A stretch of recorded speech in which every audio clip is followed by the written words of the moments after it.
चाहते हैं आदरणीय प्रधानमंत्री जी और आदरणीय मुख्यमंत्री जी। मैं उन सारी चीज़ों को लेकर के आगे आऊँगा। और उत्तराखंड राज्य जो बहुत ही बड़ा महत्वपूर्ण राज्य है, यानी ये भारत का मुकुट है।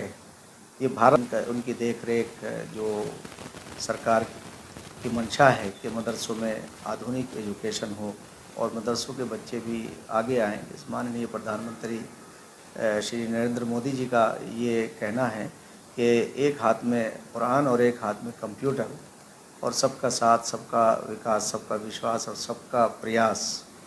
उस विज़न को सबसे ज़्यादा अगर किसी ने आगे बढ़ाया है तो वो उत्तराखंड राज्य के मुख्यमंत्री लोकप्रिय श्री पुष्कर सिंह धामी जी हैं। उस विज़न को, सबका साथ, सबका विकास, सबका विश्वास और सबका प्रयास, प्रैक्टिकली तौर से जो तमाम मुद्दों को लेकर के, तमाम विज़न को लेकर के जो आगे बढ़ रहे हैं और मदरसा एजुकेशन बोर्ड को वो बहुत आगे देखना चाहते हैं।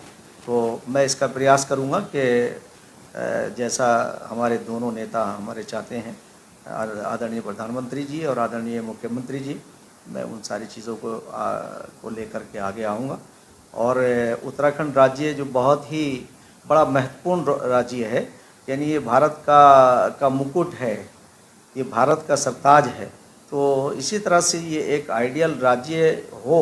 यहाँ पर्यावरण के लिए हमारे माननीय मुख्यमंत्री जी काम कर रहे हैं, तो हम उन्हीं चीज़ों को आगे बढ़ाएंगे और आम जनमानस में और ख़ास तौर से मदरसे के लोगों का उसमें अग्रणी रोल होगा कि पहाड़ की संस्कृति, उसकी हिफाजत, उसकी सुरक्षा, गाय की गंगा की पवित्रता, यानी गंगा जो है वो बगैर किसी भेदभाव के सबको जीवन देती है।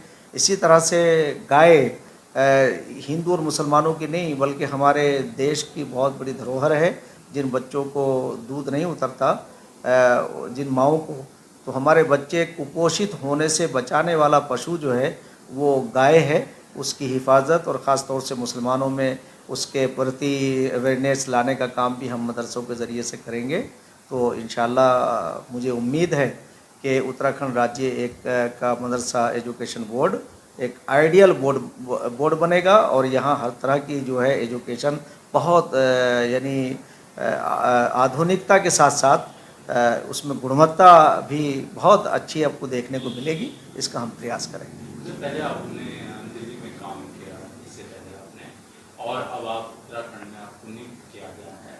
क्या सरकार, क्या मंशा है सरकार के आपको लेके कि आज सरकार ने आपको यहाँ पर नियुक्त किया है, क्या कुछ अलग बदलाव आने वाला है? नहीं, देखिए, हमारी सबसे पहली यही जो सरकार की मंशा है कि सबका साथ, सबका विकास हो, सब बढ़ें, सब पढ़ें। तो और सरकार ने बगैर किसी भेदभाव के जो काम किया है, चाहे कोई भी योजना रही हो, तो मैं इससे पहले पूर्व में पीएबी का प्रोजेक्ट अप्रूवल बोर्ड में मैं रहा हूँ। तो जो आधुनिकीकरण से हमारे टीचर्स जुड़े हुए हैं वो यहाँ भी हैं और लगभग मेरे ख्याल से 2 करोड़ से ज़ायद का वो पैसा हमने यहाँ उस वक्त केंद्र में रहते हुए भेजा था और कुछ हालांकि अभी भी बाकी है। तो अब हम यहाँ से डिमांड भी करेंगे सेंटर से कि वो जो हमारे आधुनिकीकरण से जुड़े हुए टीचर्स हैं उनका जो रुका हुआ पैसा है वो मिल जाए। वो उनका हक भी है और हम ये प्रयास करेंगे कि सरकार से हम से रिक्वेस्ट करेंगे। अभी पहले भी रिक्वेस्ट कर चुका है हमारा मदरसा बोर्ड। मैं उसे फिर से रिमाइंड भी कराऊंगा और कोशिश करेंगे कि हम मदरसों की जो परेशानियां हैं वो दूर हों और मदरसों के बच्चों को भी वही मौका मिलना चाहिए जो स्कूल और कॉलेज में पढ़ने वाले बच्चों को मिलता है। ये लगातार बयान तो होते हैं, लेकिन जब आप धरातल पर जाते हैं मदरसों में हालात बहुत जर्जर है, तो कितना जल्दी आप इस चीज़ को कवर करेंगे कि जो मदरसों की स्थिति है वो स्कूल कॉलेजों से बेहतर होगी? कब इस पर काम होगा? नहीं, देखिए, मैंने तो काम शुरू कर दिया है इस पर।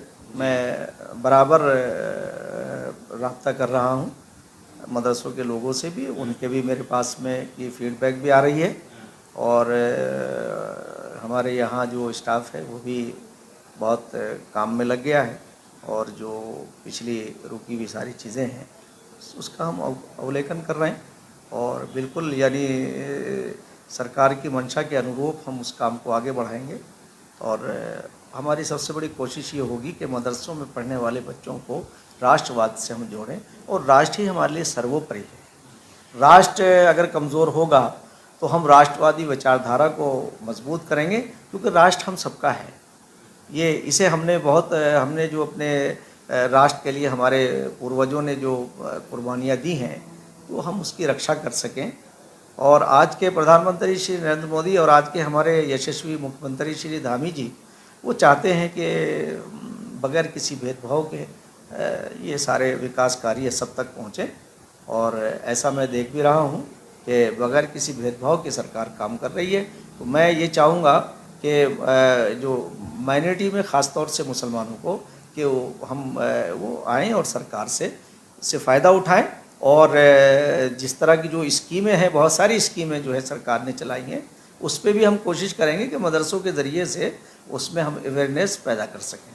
मैं सबसे पहले अपने मुख्यमंत्री श्री यशस्वी हमारे मुख्यमंत्री श्री पुष्कर सिंह धामी जी, मैं उनका आभारी भी हूँ और उनके लिए मैं धन्यवाद भी देता हूँ कि उन्होंने जिस उम्मीद के साथ वो मुझे यहाँ लेकर के आए हैं, मैं उस उम्मीद पे कोशिश करूँगा कि उस पर खरा उतरूँ और ये कोशिश करूँगा उनके नेतृत्व में कि यह माइनॉरिटी और मेजॉरिटी नहीं, एक ऐसी स्टेट में हम हिंदू और मुसलमान नहीं, बल्कि एक ऐसे राज्य के हम के नागरिक हैं, ऐसे राज्य में हम निवास करते हैं जो देवभूमि कहलाती है। तो मैं उनका आभार भी प्रकट करता हूँ और शीर्ष नेतृत्व का भी मैं आभार प्रकट करता हूँ कि मुझे उन्होंने भरोसा किया और मुझे यहाँ उत्तराखंड जैसे राज्य के मदरसा बोर्ड की मुझे जिम्मेदारी दी है। मैं उसे पूरी तरह से निभाने की कोशिश करूँगा।